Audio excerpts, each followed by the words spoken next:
ఊర్లలోకి వెళ్తున్నా కానీ లేకపోతే మన మున్సిపాలిటీ ఎలక్షన్స్ లో వాడవాడ తిరుగుతుంటే ఇంకా కూడా వెనుకబడి ఉన్నవి అంటే మున్సిపాలిటీ అంటేనే టౌన్ లో కూడా వెనుకబడి ఉన్న ప్రాంతాలు ఎన్నో ఉన్నాయి. వాళ్ళకి అసలు పూరు గుడిసెలు వేసుకొని ఉంటున్నారు. వాళ్ళందరూ కూడా ఖచ్చితంగా ఈ 2వ విడతలో వాళ్ళందరూ కూడా ఇల్లు పెట్టిస్తాం. మరి ఎన్నో ఏళ్ల నుంచి ఉన్న వాళ్ళ కళ నెరవేరుతుంది మన ప్రభుత్వంలో. అందరు కూడా గృహప్రవేశాలకి కూడా సిద్ధం చేసుకుంటున్నారు.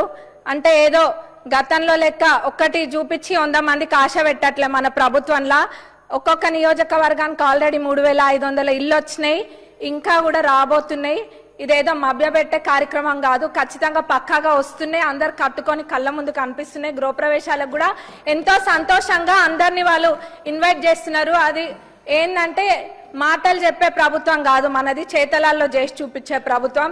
అది కళ్ళకు కొట్టొచ్చినట్టు కనిపిస్తుంది. అందరూ మనస్ఫూర్తిగా స్వాగతం పలుకుతున్నారంటే అక్కడనే అర్థం చేసుకోవచ్చు. చూపించి ఆశ పెట్టట్లేము. మరి మంత్రి గారికి మా నియోజకవర్గ ప్రజలందరి తరపున ప్రత్యేక ధన్యవాదాలు తెలియజేస్తున్నాం ప్రభుత్వానికి.